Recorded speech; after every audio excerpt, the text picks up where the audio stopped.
lagi ngajar ini. Oh iya, nanti satu. Ya. Assalamualaikum. Nanti minta tolong. Ya, mohon maaf. Kita lanjutkan dulu. Sampai mana tadi ya tamu tadi ya, 3 macam tamu. Nah, Nabi pernah sampai Nabi kemudian mengutus pembantunya, tolong ajarkan kepada dia. Kalau kamu bertamu ke rumah orang lain, kul assalamualaikum. Katakanlah assalamualaikum. Ana fulan a'adkhulu. Saya adalah ini, kemudian bolehkah saya masuk?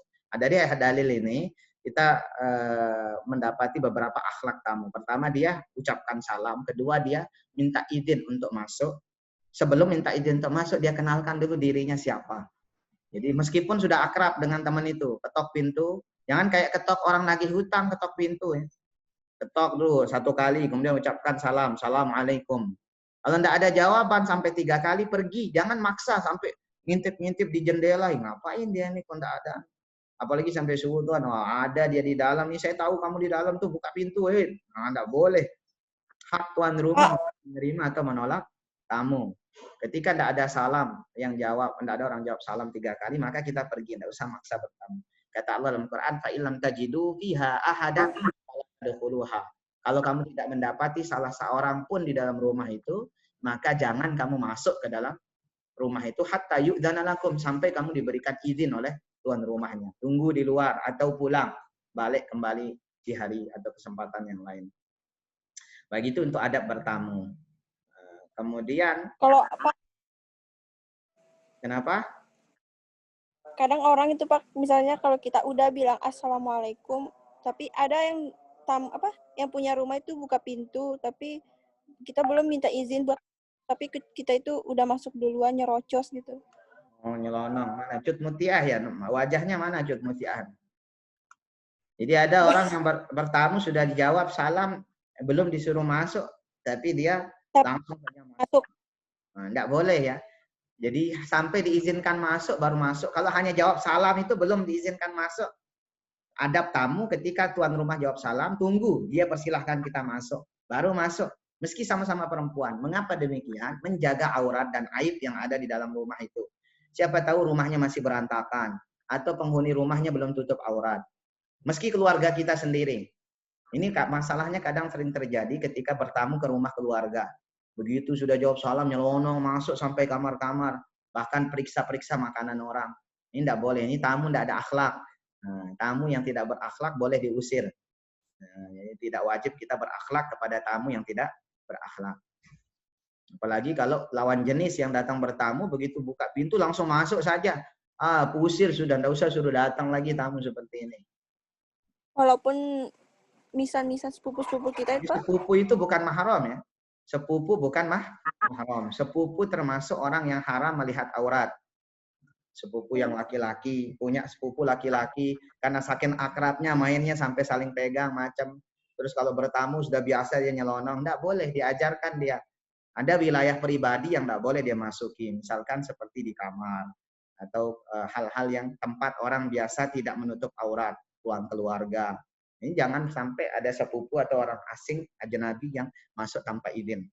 Stop di kamar tamu atau di teras saja, enggak boleh nyelonong masuk ke dalam. Ada tamu yang melanggar seperti ini, nasihati. Tidak mempan nasihati, berhenti suruh ke rumah. Kalau saudara laki-laki masuk ke kamar perempuan, saudara perempuan itu mahram apa gimana Pak?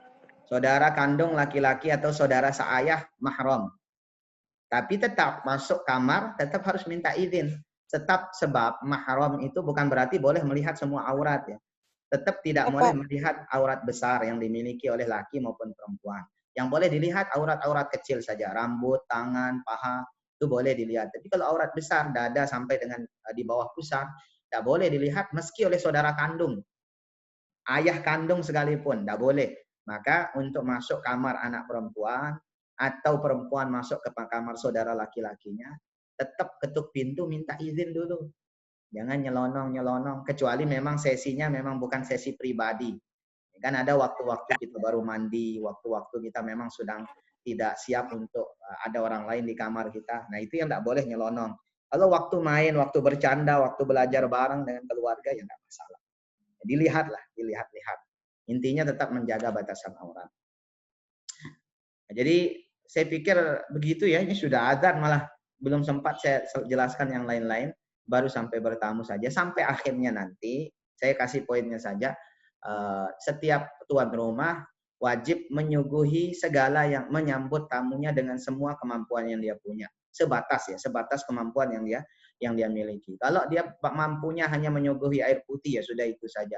Tidak perlu sampai utang ke sana kemari untuk menerima tamu. Tapi kalau dia punya sesuatu yang lebih bagus, bahkan kata Nabi kalau tamunya itu musafir, datangnya dari luar daerah ke tempat kita, ada kewajiban tuan rumah menjamu sampai 3 hari. Lebih dari 3 hari masuk sunnah. Boleh kita lanjutkan menjamu, boleh juga menyampaikan keberatan menerima dia lebih dari 3 hari. Yang wajib itu 3 hari. Kita punya sanak keluarga handai taulan yang datang ke rumah kita dari jauh, musafir. Maka terima dia kewajiban kita 3 hari. Lebih dari itu tidak wajib lagi. Sebagai adab daripada tuan rumah, ketika tamunya pulang, diantar sampai dengan depan pintu gerbang. Jadi ini adab yang biasa dilakukan oleh Nabi dengan para sahabat beliau radhiyallahu anhum ajma'in. Adapun untuk akhlak bertetangga, nanti kalian baca slide-nya, ada beberapa akhlak ya. Tetangga kita punya 3 macam, kata Nabi SAW. Ada tetangga yang punya 3 hak, ada tetangga yang punya 2 hak, ada tetangga yang punya 1 hak. Tetangga yang punya 3 hak siapa? Tetangga muslim sekaligus kerabat kita. Dia punya hak sebagai muslim, hak sebagai tetangga, dan hak sebagai karib kerabat. Yang kedua, tetangga yang punya 2 hak. Tetangga muslim, tetangga muslim dan bukan kerabat kita. Dia hanya punya 2 hak. Hak sebagai tetangga dan hak sebagai saudara muslim. Yang ketiga, tetangga yang hanya punya 1 hak. Tetangga non-muslim tinggal di samping rumah kita. Maka dia hanya punya 1 hak saja, hak sebagai tetangga, bukan hak sebagai saudara, bukan hak sebagai saudara seiman, saudara senasab maupun saudara seiman. Nah, maka kita berakhlak pada tetangga, lihat aturan ini. Kalau ada tetangga non-muslim dengan tetangga muslim yang kita miliki, maka dahulukan, prioritaskan tetangga muslim tanpa melecehkan atau menafikan hak-hak tetangga yang non-muslim. Jadi maksud dibagi begini nih supaya kita bisa melihat mana yang lebih prioritas untuk kita akhlaki, kita bantu, kita tolong, kita ringankan bebannya. Akhirnya akhlak bermasyarakat ada 4. Pertama ta'aruf, mengenal, saling mengenal. Pun demikian dengan tetangga, saling mengenal orangnya siapa, namanya siapa, anaknya berapa, kerjanya di mana. Nah, ini saling mengenal seperti ini bagus untuk kelangsungan kehidupan bertetangga. Yang kedua, ketika sudah ta'aruf maka masuk ke dalam tafahum. Ya, saling memahami karakter dan bagaimana?